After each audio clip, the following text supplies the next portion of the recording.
हर हर महादेव, जय श्री राम, राधे राधे। संस्कृति YouTube channel पर आपका हार्दिक स्वागत है।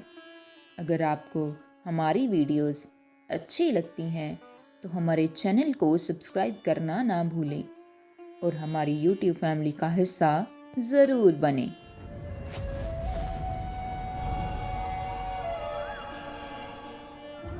भगवान श्री कृष्ण का जन्म द्वापर युग में भाद्रपद मास की अष्टमी तिथि को हुआ था। काली अंधकारी रात में जन्मे भगवान कृष्ण की अनेक बाल लीलाएं प्रचलित हैं। धरती पर उनका जन्म बहुत से मनुष्य और दानवों का उद्धार करने के लिए ही हुआ था, जिनमें से कुछ कहानियां बेहद प्रचलित हैं।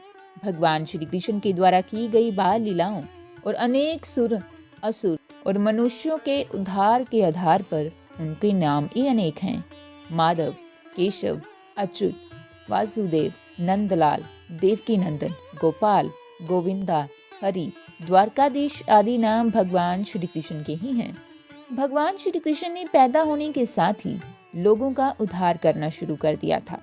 वो भगवान कृष्ण ही थे जिन्होंने कौरवों के साथ युद्ध में पांडवों का साथ दिया था और पूरे युद्ध में अस्त्र न उठाने का प्रण किया था। लेकिन महाभारत युद्ध के अतिरिक्त भी भगवान श्री कृष्ण ने अनेक युद्ध लड़े और असुरों को मृत्यु लोक से मुक्ति दिलाई। इसी एक युद्ध के दौरान ही उनका नाम रणछोड़ पड़ा।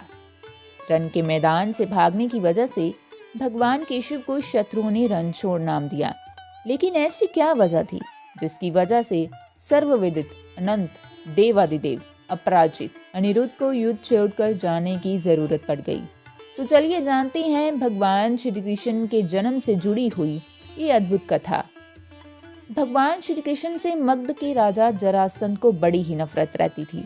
इसलिए एक बार जरासंध ने भगवान श्री कृष्ण को युद्ध के लिए ललकारा। इस युद्ध में विजय की कामना से उसने अपने साथ यवन देश के राजा काल यवन को भी युद्ध में सम्मिलित कर लिया, क्योंकि काल यवन अजय था। उसने भगवान शंकर को प्रसन्न कर वरदान प्राप्त किया था, जिसके अनुसार ना तो कोई चंद्रवंशी और ना ही सूर्यवंशी उसे मार सकता है, ना ही कोई अस्त्र मार सकता है और ना ही कोई अपने बल से उसे परास्त कर सकता है। भगवान शंकर के इस वरदान की वजह से ही काल यवन खुद को अजय समझता था। इसलिए जरासंध के कहने पर काल यवन ने मथुरा पर आक्रमण कर दिया। सर्वज्ञाता भगवान केशव को इस बात का पहले से ही पता था कि काल यवन को परास्त नहीं किया जा सकता। इसलिए उन्होंने लीला रची और युद्ध भूमि से भाग गए, जिसकी वजह से ही उनका नाम रणछोड़ पड़ा। युद्ध भूमि से भागकर भगवान श्री कृष्ण एक अंधेरी गुफा में पहुंचे, जहां पर पहले ही इक्ष्वाकु वंश के राजा मधांता के पुत्र और दक्षिण कौशल के राजा मुचकुंद गहरी निद्रा में सो रहे थे। दरअसल राजा मुचकुंद ने असुरों से युद्ध कर देवताओं को विजय दिलाई थी। लगातार कई दिनों तक युद्ध की वजह से वह बहुत थक गए थे। इसलिए देवराज इंद्र ने उन्हें सोने का आग्रह किया और वरदान दिया कि जो भी कोई आपको निद्रा से जगाएगा वो जलकर भस्म हो जाएगा।